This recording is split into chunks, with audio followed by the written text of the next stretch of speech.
Well, hello there, welcome to the 4th episode of CarZ. And in this episode we're gonna talk about Alfa Romeo, even though I did not mention it in the previous video. Before continuing, in my previous video I said that if you'd like you can send me a picture of your car on Twitter and I will show it and I will feature it in the video. And my friend sent me a few pictures of his car, which you can see. With that out of the way, let's get straight to Alfa Romeo. And of course the logo comes first. And the logo is, it's quite complex. I'll have the sources for everything I will be talking about in the description below, because I will skip some parts in the history and about logo. So if you want to read more and learn more, check the description below the like and subscribe button. Check the description for the sources. On the left side of the logo, you have a red cross with a white background, and on the right side, you have a red man coming out of a snake. The red cross with the white background is the symbol for Milan, the town Alfa Romeo was founded in. However, the right side is a bit more complex, so I'm just gonna read it from the site. I won't be doing any transcripting. This is coming straight from the site. During the time of the Crusaders, Ottone Visconti, the founder of Visconti family and a knight, fought against a noble Saracen knight. Ottone beat the Saracen knight and, following the tradition, took the symbol of the Saracens carried on the shield, a snake with a human in his mouth. At first glance, it looks like the snake is eating the human. Instead, the human is coming out of the snake, purified.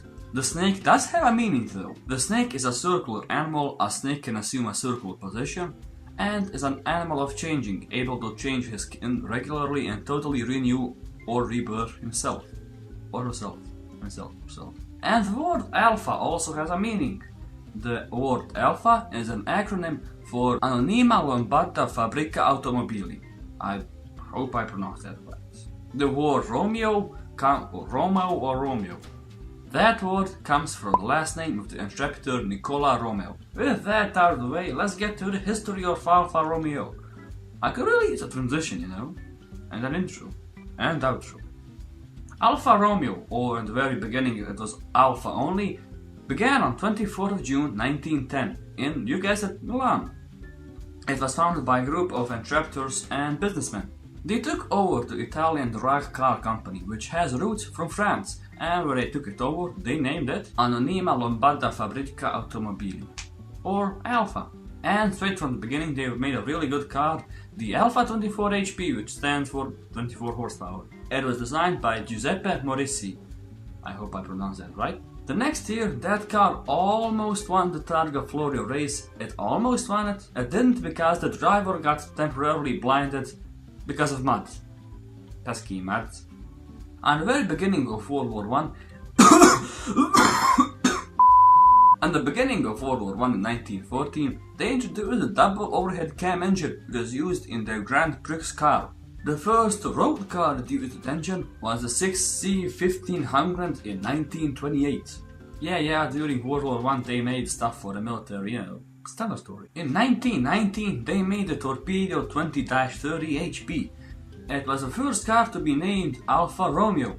It won second place in the Targa Florio race and was driven by none other than Enzo Ferrari himself. They soon came back with the P2 in 1924, which won the World Championship of Grand Prix. Also in that time, they built various cars with engines of different sizes and powers based on the P2. And quite soon the Great Depression came, and Enzo Ferrari left Alfa, and Nicola Romeo also left Alfa. In 1940, they tested the very first electric injection system on the 6C2500. Around that time, a chap called Mussolini came to Italy, and they made luxury cars in that period. The 2900B Type 36 was the most popular. And boom!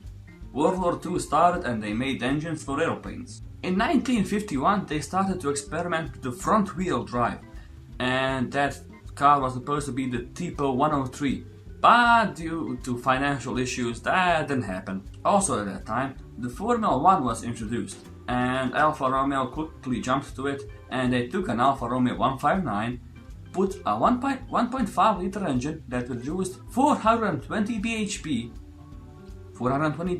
from a 1.5 liter engine in the 50s, and they just simply won the first race started winning like mad.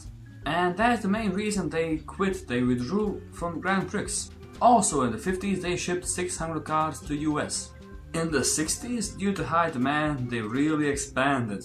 They started building more and more build sites, and they also focused a lot on racing in the 60s and using production-based cars like the Alfa GTA. In the 70s, however, they did have a lot of financial issues, but that did not stop them from making the following. 2000 Saloon, Alfetta GTV Coupe, the Alfetta 2000 TD, the new Guilletta, a flagship Alfa 6 with a 2.5 liter V6 engine. The Alfetta 2000 TD was the first turbocharged Italian engine. Despite all that, in 1977 they won the World Sports Car Championship with their 33 SC12. In the 80s, Alfa Romeo really spread out to the global markets. In 1985 they started to sell and ship cars in Japan, the Spider 3000 and the Alfa 75. The following year, in 1986, they made a deal with Chrysler and started shipping the 146 to North America, where the Spider 2000 and the GTV6 2.5 were already present. And the lighter commercial vehicles were also a huge success for them. In the 90s, they launched the Epic 155, which won quite a lot of races and was really fast. In general, in the 90s, they made quite a lot of cars, which you can check out by clicking the links in the description below. At the very beginning of the 21st century, their M-Jet diesel engines were a huge success. Generally, when the 21st century begins, it's pretty much a standard story. Better cars, newer cars, blah blah blah. So that's it. Thank you guys so much for watching. Make sure to like and subscribe and to share this video with your friends. And don't forget to send me pictures if you like. Send me pictures of your car to my Twitter account and I will feature them in the next video.